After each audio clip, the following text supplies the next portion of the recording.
Aline Renet, qui est conseiller stratégique et relations institutionnelles du Prodis.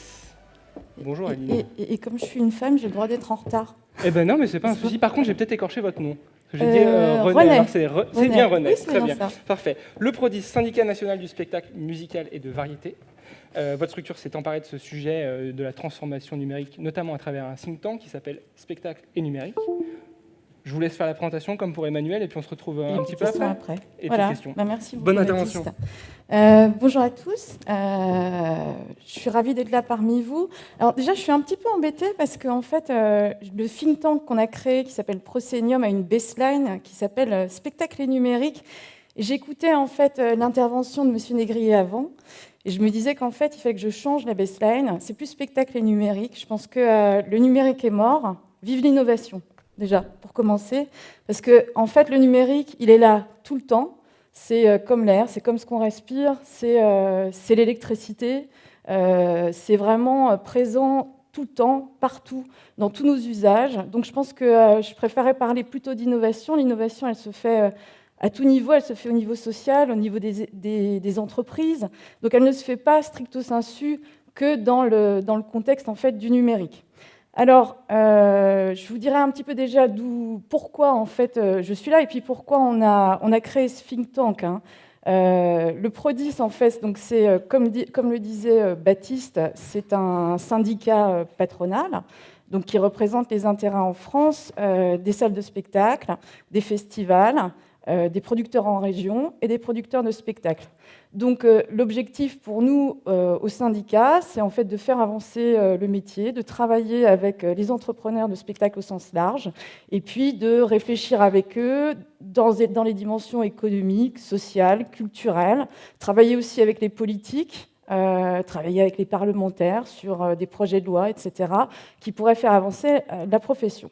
Donc, les ruptures en fait, qu'ont amené ce qu'on appelle le numérique, finalement, on les a vécues dans la musique assez tôt. Vous vous souvenez bien évidemment de tout ce qui s'est passé il y a plus d'une dizaine d'années avec le disque et puis avec l'avènement en fait d'Internet. Et donc, c'était plus qu'une rupture, ça a été en fait un véritable raz-de-marée. Ça l'a été pour les maisons de disques, ça l'a été aussi pour les artistes. On le voit aujourd'hui encore par rapport à leurs revenus et tout ce qui est sur le streaming. Les choses ne sont pas complètement calées. Et en fait, dans le spectacle, finalement, on a bénéficié quelque part de cette rupture qui s'est faite beaucoup plus tôt. Et nous, au Prodis, on a pensé qu'on pouvait tout à fait... ah ben voilà, j'ai le petit bitonio pour changer tout ça, c'est parfait. Donc on s'est dit qu'en fait, c'était extrêmement important qu'on prenne notre avenir en main. Et en tout cas, plutôt que de subir les ruptures, plutôt que de subir le numérique tel que ça avait été vécu dans le disque, qu'on soit beaucoup plus proactif. Et surtout parce qu'en fait, on a, en tant qu'entrepreneur de spectacle, je dis on, même si je ne suis pas entrepreneur de spectacle, mais on va dire que je les représente aujourd'hui, il y a un point très commun entre les entrepreneurs de spectacle et notamment les startups, c'est qu'à la fois, c'est deux domaines où on est dans l'entrepreneuriat, il y a de la prise de risque. Et puis également, on est sur des schémas, notamment sur l'entrepreneuriat, dans ce qu'on appelle le prototypage. C'est-à-dire que chaque événement, chaque concert est un petit peu un prototype. C'est non pas des one-shots, mais disons qu'à chaque fois, ça se reconfigure, etc. Donc ça, c'est un petit point commun quand même avec les startups. Ce dont on s'est aperçu assez rapidement quand on a réfléchi à la fois à nos organisations et le modus operandi des entrepreneurs de spectacle, et puis de l'autre côté des startups, c'est qu'on manquait de points de convergence.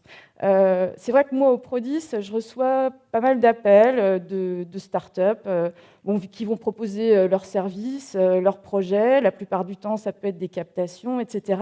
Mais c'est vrai que le point de rencontre, il n'est pas vraiment là, parce qu'on a un petit peu l'impression que les startups, non pas font leur truc dans leur coin, mais on a souvent des jeunes et des personnes très dynamiques qui croient en leurs projets, qui sont souvent un petit peu, je dirais, dans leur bulle. Et qui vont taper à notre porte sans nécessairement bien connaître le fonctionnement complet, en tout cas, de cet écosystème, et dans l'objectif, finalement, de répondre à des vrais besoins. Et je pense que c'est un petit peu pour ça que, jusqu'à maintenant, on est un petit peu au stade 1 au niveau des innovations qui sont proposées par les startups, qui restent, à mon sens, beaucoup tourné quand même vers les usages du public. Donc, je pense ici notamment à tout ce qui va être un petit peu réalité augmentée. Je parlais des captations. Moi, je crois que c'est vraiment les 2/3 de ce que je reçois en termes de demandes. Bien évidemment, il y a des éléments qui ont trait à la billetterie, parce que ça, c'est un processus qui est important. Et de toute façon, c'est le cœur de métier pour les entrepreneurs de spectacle. Donc là, on a bien saisi qu'il y avait une possibilité, bien évidemment, non au-delà de l'amélioration, mais vraiment, c'est un véritable enjeu tant pour les startups que pour nous. Mais je pense qu'on peut aller beaucoup plus loin. Et d'ailleurs, le chercheur qui me précédait est rentré un peu dans ce schéma-là, parce qu'il parlait notamment du nouvel écosystème qui se crée, notamment au sein des festivals. Il y a une vraie dynamique en fait, du public qui est participative, que ce soit dans les festivals ou dans les concerts, et finalement qui crée un nouvel environnement dont je pense que les startups et toute société innovante peuvent s'inspirer. Il a cité à un moment notamment tout ce qui va être l'élément critique, et moi je vois bien que par exemple sur Internet, on a par exemple sur les albums, etc., beaucoup de définitions de noms, de styles, etc. Et je pense que demain, on va probablement arriver à une sémantique et une typologie de mots qui va être différente certainement pour les expériences et tout ce qui se passe au niveau du spectacle. Donc voilà un petit peu pour le contexte. Par ailleurs, ce qui se passe en ce moment, c'est que depuis on va dire 7-8 ans, il est très clair que le spectacle au sens large a dépassé en termes économiques, je dirais, la consommation de la musique qui se faisait préalablement par le disque. Donc ça, c'est une autre évolution que nous, on a pris en compte. Donc, pour avancer, il nous fallait en fait un outil, et donc l'outil qu'on a mis en place, donc c'est Proscenium, ce think tank que le Prodis a mis en place en 2014. Alors l'idée, c'est bien évidemment de se focaliser sur le spectacle, mais d'y inviter aussi d'autres secteurs de la culture et de s'appuyer, ça c'est très important, sur des chercheurs. Donc pour ce faire, on travaille en fait avec l'Institut de recherche et d'innovation qui a été fondé par le philosophe Bernard Stiegler. Et donc on travaille avec en fait toute une équipe qui est assez...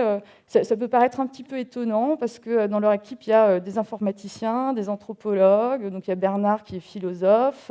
Donc voilà, finalement en fait...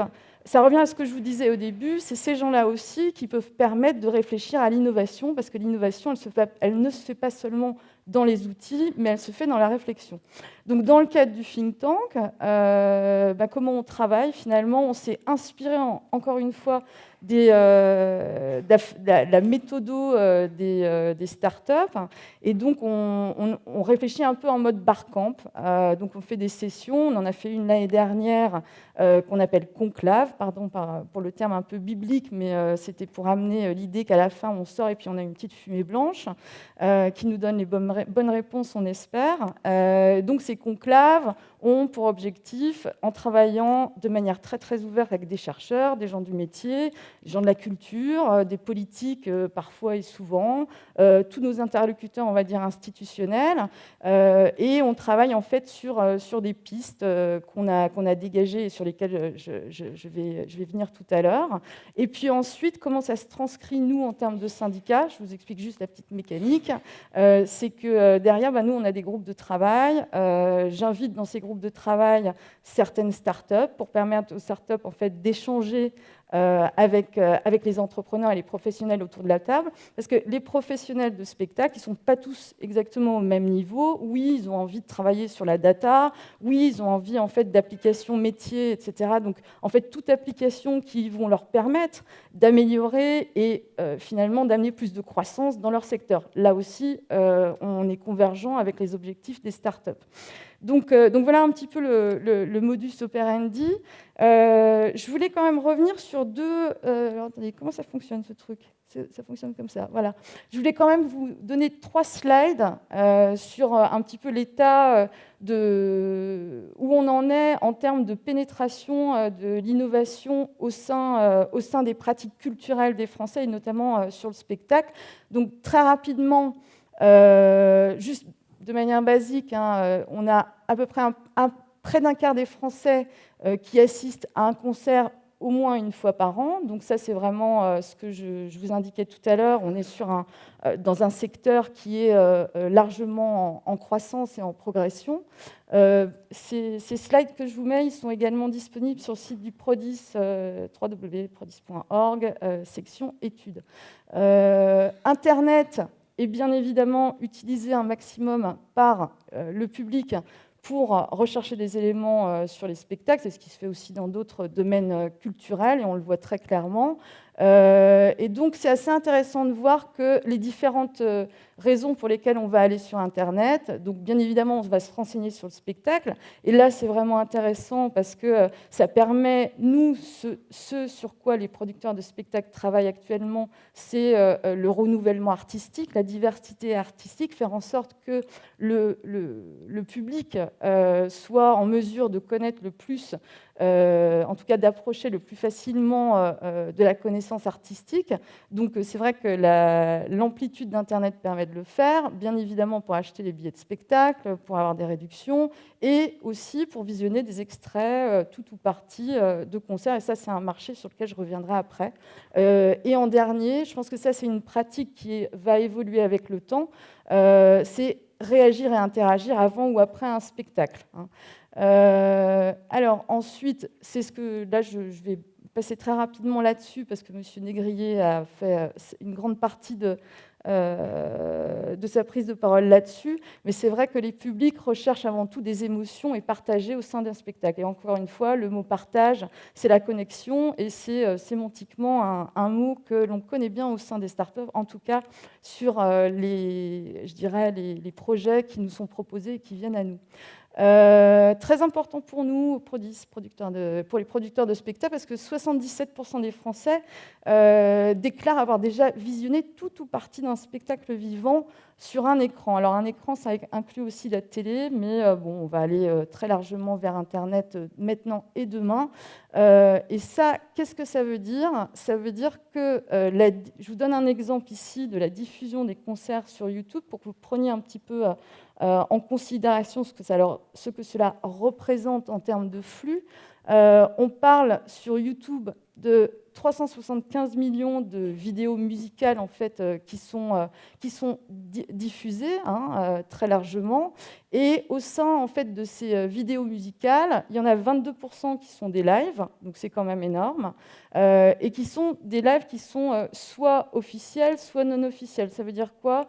Non officiel, ça veut dire que c'est user-generated content, donc ça a été capté par des individus avec un iPhone, et le reste sont mis à disposition en fait sur par des comptes en fait non officiels. Donc ce que ça veut dire pour nous économiquement, c'est un levier de croissance, voilà, très basiquement. Donc sur ce point également, moi je sais pas ce qui s'est passé en fait ces 3 dernières semaines justement sur le sujet de la captation. Enfin, si, je sais très bien. J'ai reçu au moins 5 appels de journalistes, et puis on a fait un petit truc sur LCI sur l'énervement grandissant des artistes et du public par rapport à l'utilisation des iPhones dans les salles de concert.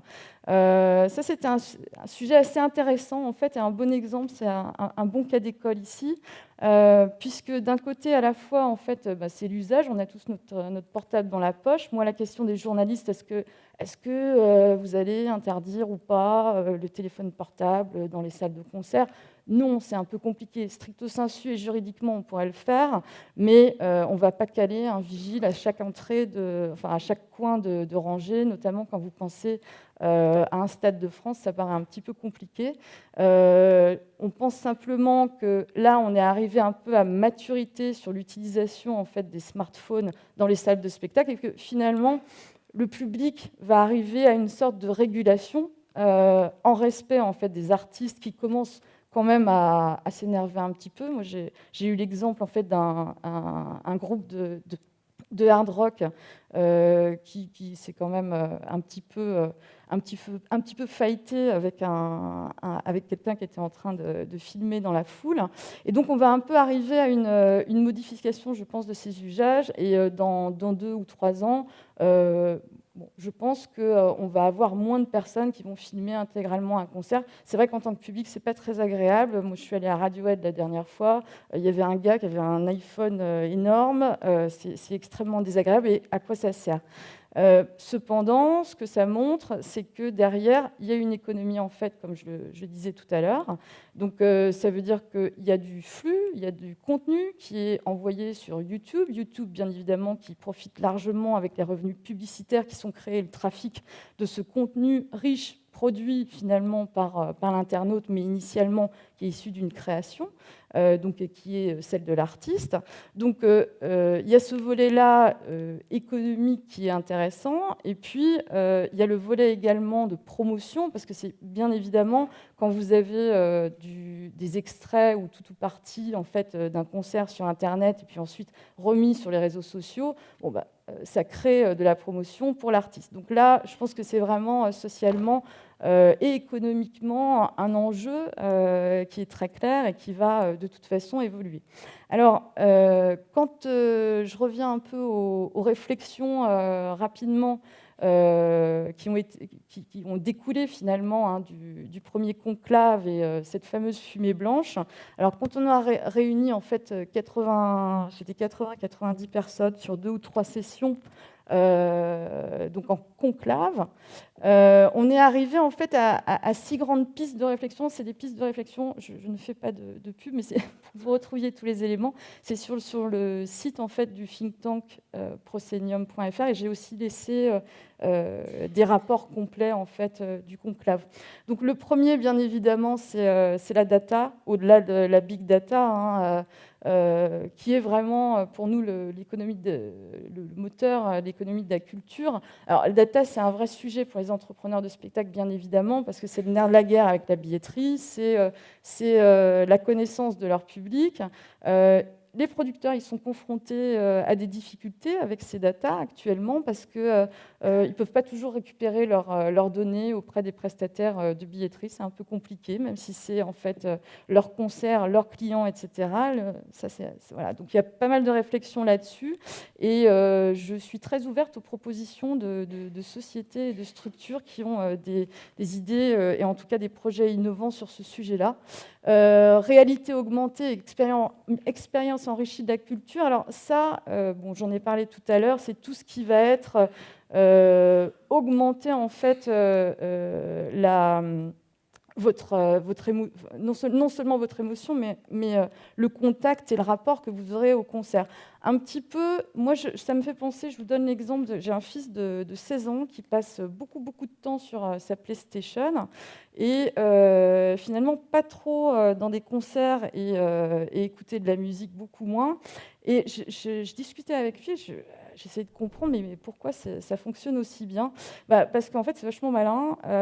Il y retrouve tous ses copains, il joue en ligne, c'est totalement interactif.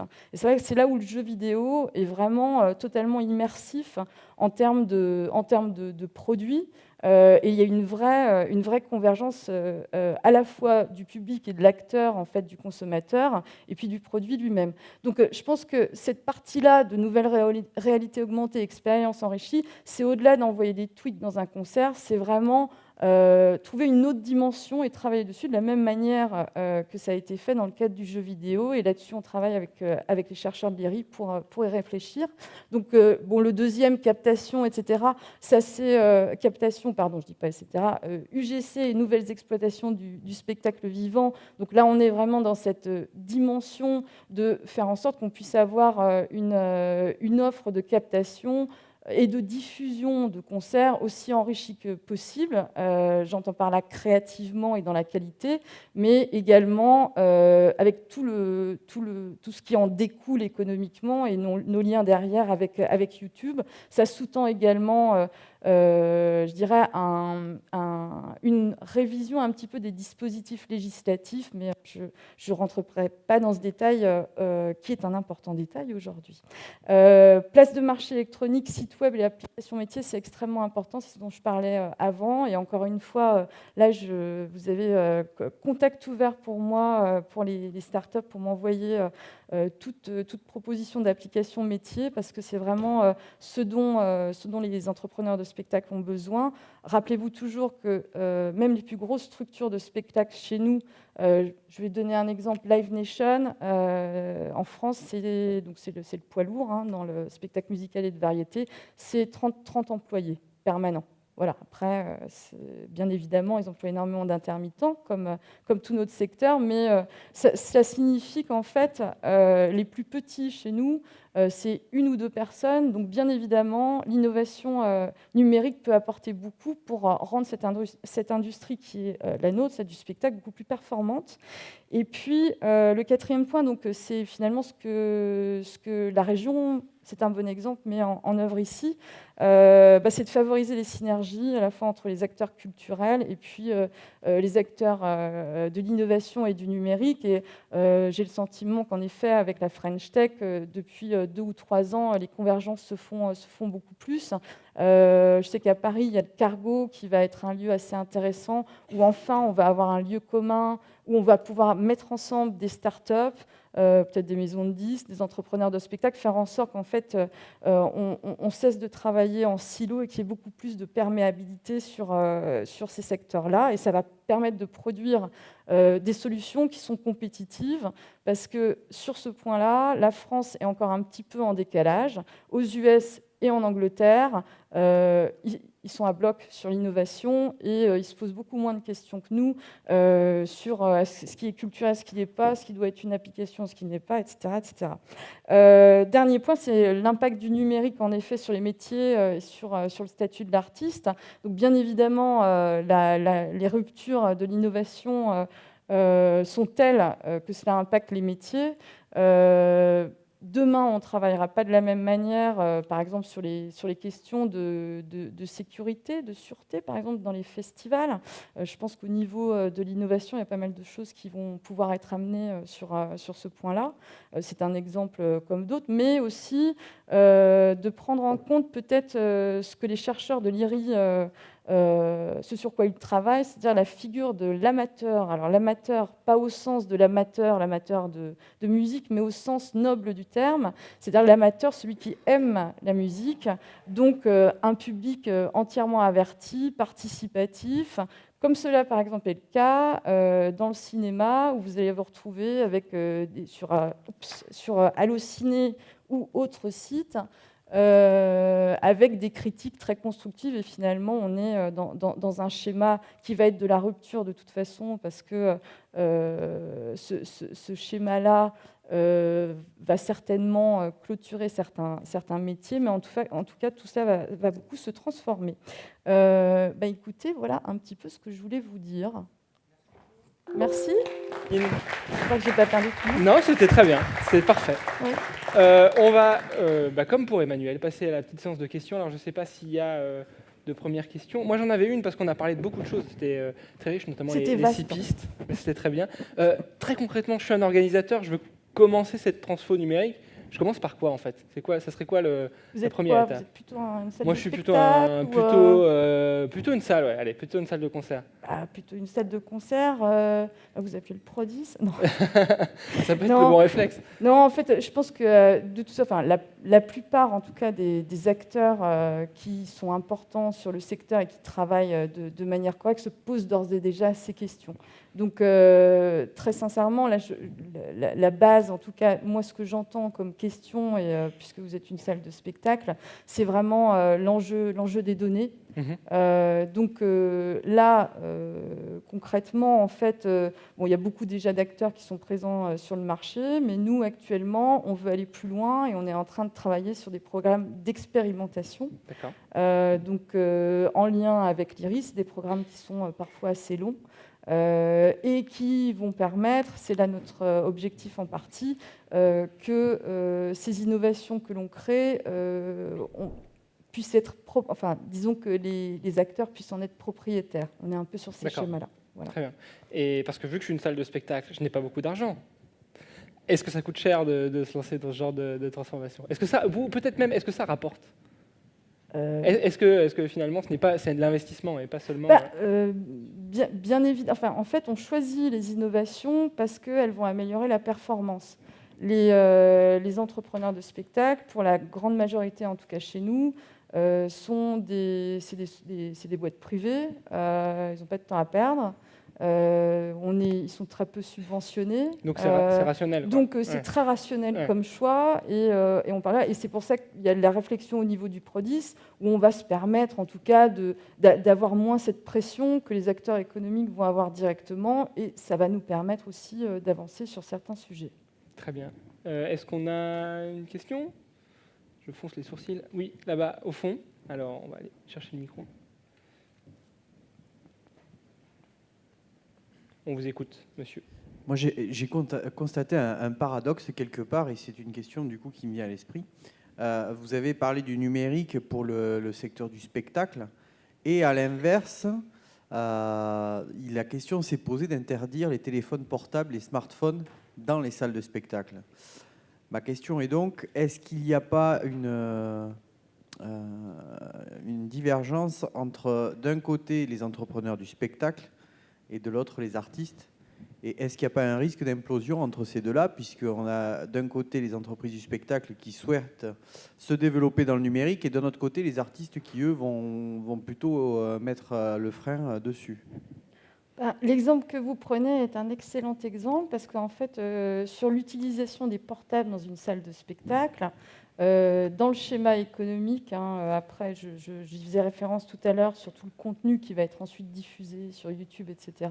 Dans cette chaîne de valeur-là, le producteur de spectacle ne touche rien. Donc, c'est-à-dire que c'est une création de matière aussi, je dirais, négative ou positive soit-elle, qui finalement ne change rien. Le seul point sur lequel je dirais que ça modifie, ça peut être intéressant, c'est sur la promotion des artistes. Quand vous faites une petite captation avec votre téléphone, vous la mettez sur Facebook ou vos réseaux sociaux, et donc de fait, ça crée un buzz, et donc du fait, voilà, c'est un enchaînement qui fait que non, il n'y a pas d'opposition en fait entre, je dirais, en tout cas une utilisation d'un objet connecté jusqu'à une certaine limite, qui a été celle qui a été posée dernièrement par des artistes, par certains artistes en tout cas, qui étaient gênés par finalement ce lien avec le public qu'ils ont habituellement, qui semble être rompu, parce que finalement, sur certains concerts, on se retrouve à avoir un public qui regarde le concert dans son écran d'iPhone. Donc ça modifie quand même pas mal déjà le comportement, et puis le lien très proche de l'artiste avec son public, parce qu'un spectacle, c'est ça. Après, la transformation numérique, on est assez confiant dans le secteur du spectacle, parce que rien ne remplacera le lien qui existe dans un spectacle entre l'artiste et son public. Donc tout ce qui va se créer autour, on en parlait de captation ou autre, et je ne sais quoi qui existera dans 5, 10 ans, 20 ans, ça ne va pas empêcher les gens d'aller au concert, d'avoir envie d'être présents, etc. Je ne sais pas si j'ai répondu à votre question, tout ou partie en tout cas. Dans l'énervement sur les utilisateurs de smartphones, il y a aussi les drones, parce que moi j'ai vu une vidéo d'un groupe de métal qui avait pas trop apprécié la présence d'un drone, et le drone y était resté. C'était assez... Je vous recommande si vous avez... Sur les drones, parfois c'est un peu compliqué, parce qu'il y avait... en plus, il y a des autorisations. Oui, en fait, en France, c'est particulièrement réglementé. Muse, justement, utilise des drones, et je sais que dans les festivals, la législation, enfin le cadre législatif n'est pas le même en France que dans d'autres pays où c'est un peu plus permissif, en tout cas. Ça dit, je pense que ça soulage Ludovic, parce que si vous lui ajoutez des drones là, à l'instant précis, il a d'autres choses à gérer. On a une question via Twitter, je crois, ou Equal, mais l'un ou l'autre. Dans les tendances numériques du spectacle, rien sur l'apport de l'intelligence artificielle. L'intelligence artificielle pour permettre, par exemple, à nos politiques... Non. Peut-être sur la création. Ou...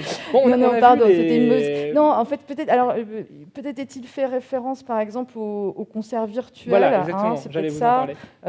Oui, concert virtuel. Bon, moi, ça me fait un peu penser à... Ils arrivent là. Oui, ça reste quand même assez, entre guillemets, gadget, mais En même temps, c'est une économie, on va dire, supplémentaire. Enfin, en tout cas, je ne l'entends pas au sens économique de gagner de l'argent ou de ne pas en perdre, mais plutôt, en effet, ça permet d'agrandir en fait, l'offre de spectacle. Mais ça reste quand même extrêmement minoritaire. Très bien. Et ça ne cannibalise pas le reste. D'accord, parfait. Est-ce qu'on a une dernière question? On arrive à la toute fin. Il y a un bras qui se tend là-bas. On vous écoute. On vous entend, oui. Vous m'entendez? Bonjour. Bon, très bien, super.